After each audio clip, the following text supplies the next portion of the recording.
Leon Gordon, I would love to know certain points, four or five points in terms of how men can improve their mental health. We have to first look at what is mental health. So, from your point of view, quickly, what would you say mental health is? Ooh. Mental health is managing my emotions, good, bad, or indifferent, Okay. in a way where I'm going to be productive with my time and also give like a positive and a kind of production and a kind of productive aura to other people. Okay. Okay. I have a slight different explanation of mental health to most people.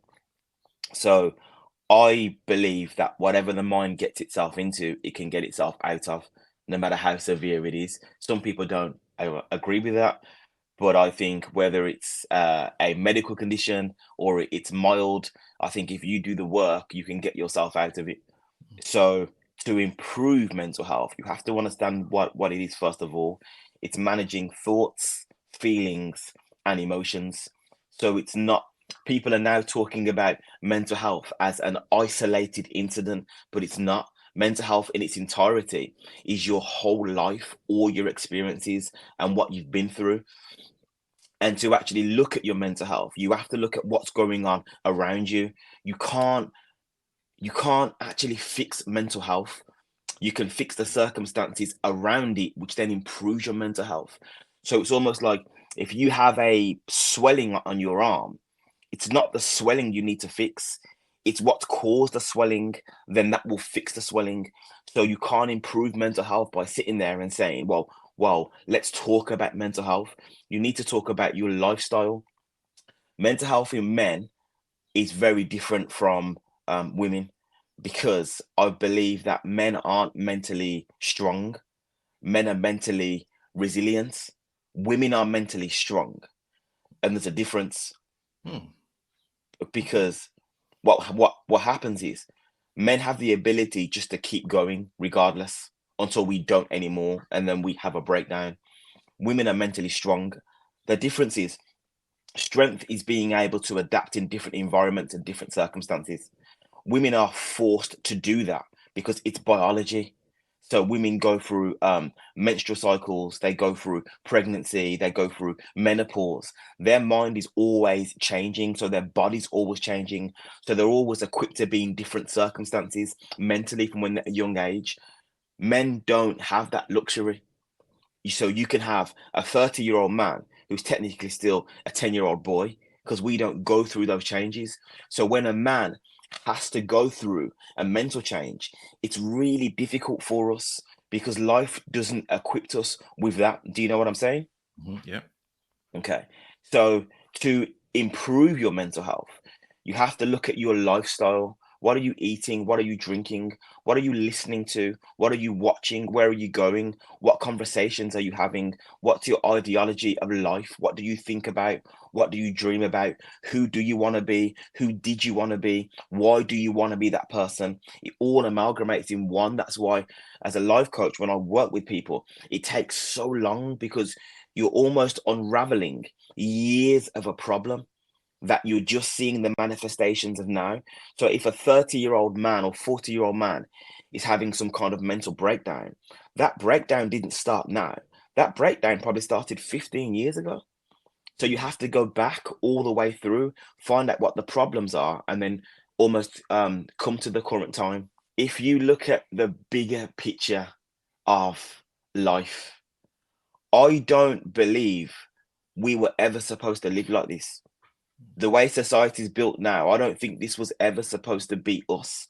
And that's why so many of us are suffering.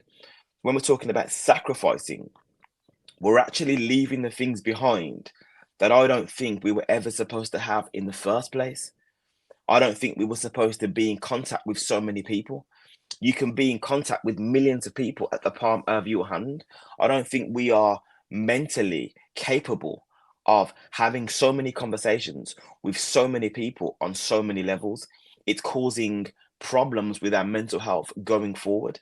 So you got to think about how much your brain has to respond to what we are giving it every day, and we don't see the effects until months or years later. So really, what are we sacrificing? We are sacrificing the time we are spending doing things that we probably shouldn't be doing anyway. Why do you think there's like still a negative stereotype within the Black community of mental health?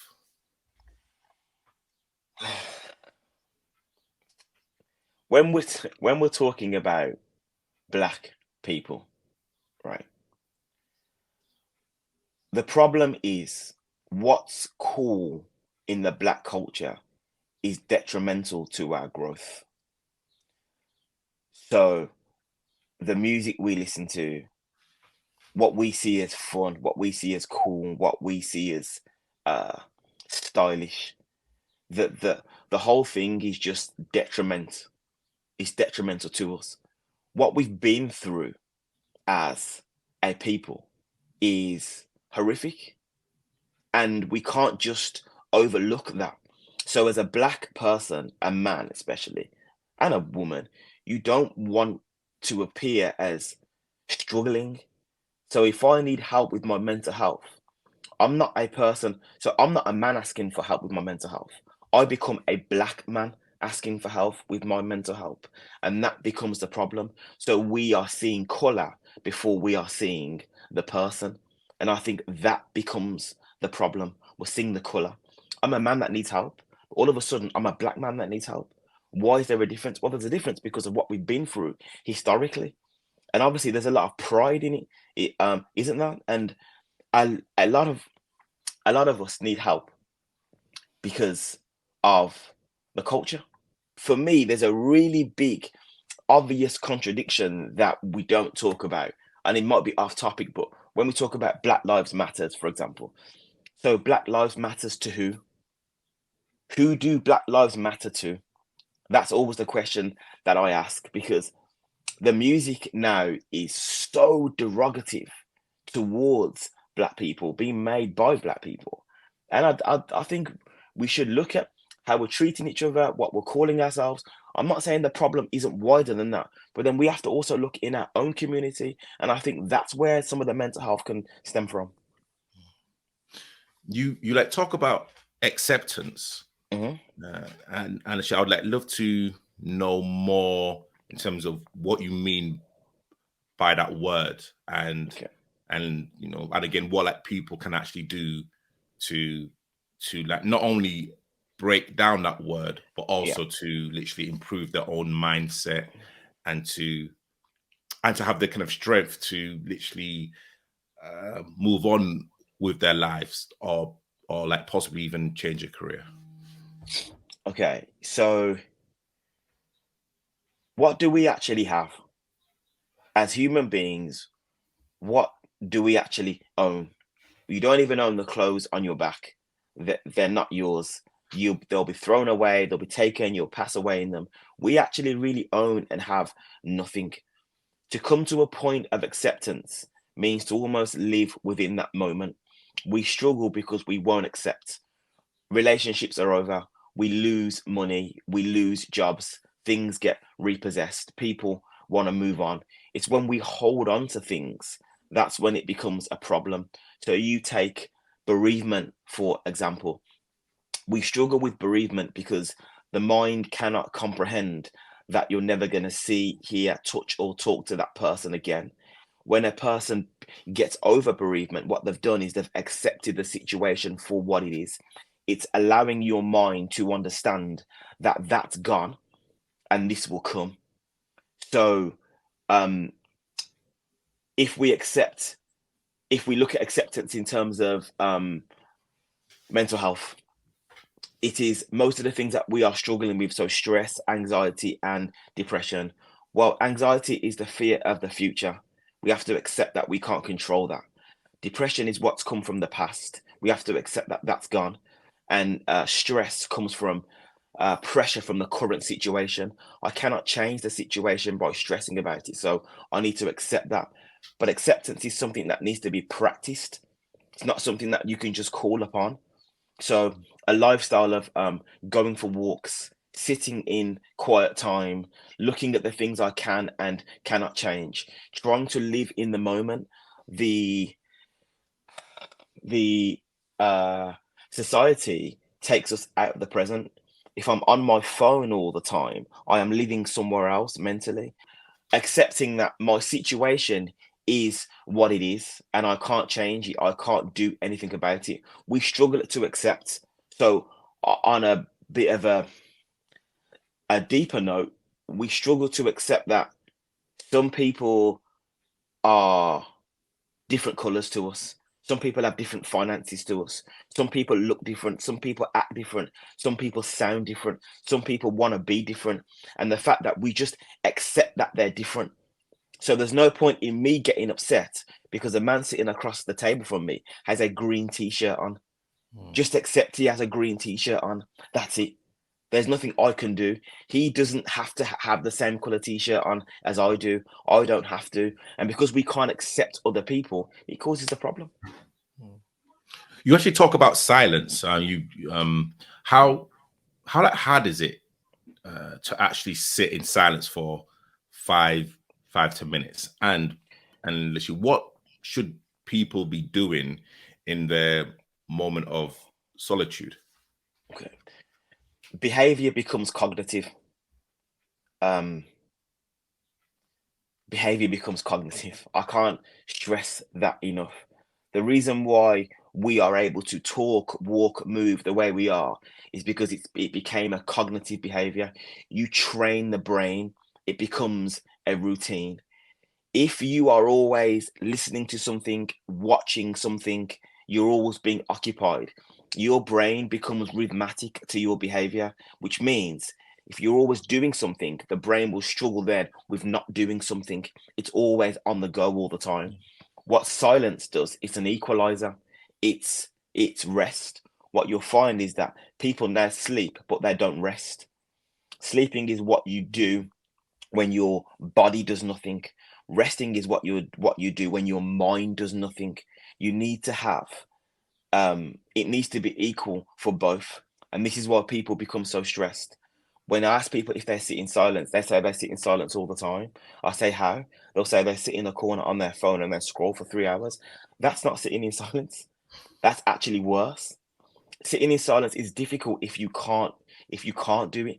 So people are sleeping but not resting. So if you're playing with your phone just before you go to bed, when you go to sleep, you might physically be resting, but mentally your mind's still scrolling. So if I think that silence is one of the biggest keys to curing mental health. It's allowing the mind to rest. You briefly touched about scrolling and Mhm. again kind of going that into I'd say like the bigger topic regarding Oh, social media. yeah. um do you think social media is like something that is kind of hampering our mental health? Um, I don't think social media is. I think the way we use social media is. I think social media is it's revolutionary. Um, it's a great tool to have, just like anything else. If you abuse it, it becomes problematic. So for us that are not born in the generation with social media, it's easy for us to say, I can, if someone's saying something to me I don't like, I just turn it off and that's it. I put it down. I plug it out. But for the generation who are born with the internet, they can't do that because it's their way of life. And we have to understand that that's just their way of life. It's not great for your mental health if you use it all the time, every day, all day. Again, because the mind doesn't actually know the difference between what you're physically doing and what you're physically seeing. It doesn't know the difference. So when you're watching films constantly or you're scrolling on social media, what's happening on your phone is happening in your head. So how do you have a conversation with yourself to say that that's not real? I know it sounds really obvious, but you can end up living other people's trauma if you're always involved in scrolling. That's so true. So true. Yeah, You know, and again with the kind of algorithms, you know, yeah, if you're liking certain things, yeah, they will always pop up on your phone, yeah, on your feed, and yeah, you know, again, it just feeds the brain, you know, yeah. it's kind of really important to actually know when to switch it off, and again, just to sit in silence. Okay, so on that point, right? So I've worked in many prisons across the country, and I've worked with many high risk offenders, Cat A's, Cat B's, C, D, and so on and so on. Right, and I have sat with people who have murdered and done horrific things to people, and you come away and it's really heavy on the brain. You've got to deal with that. Yeah. There is no difference to me doing that than sitting at home and watching Jeffrey Dahmer, whatever it was. I've never seen it, but I heard all the controversy around it, and people were sitting watching that. So what are we what are we feeding the mind? And you've got to really think about this. If I'm feeding my mind with all this unachievable um objectives, looking a certain way, have the happy family, the meeting someone, it just portrays perfection all the time. That's going to cause a person depression. It will, because you're looking at perfection all the time. Have you ever noticed when you watch these films, you see 45-year-old men meeting 45-year-old women or vice versa on a train, and they hit it off? There's no baggage, there's no children, there's no ex-partner. It always just seems to be perfect all the time. It just portrays perfection all the time. You never meet someone you never see someone meet someone on the train. Oh, I've got a baby mom and she's not, she's doing this, she's doing that. It's always perfection. And then people fall in love with this ideology of one day that's going to happen to me. And they search for it. It doesn't happen. It's not life. But if you keep watching it, you'll believe it. So you know what? It's so true.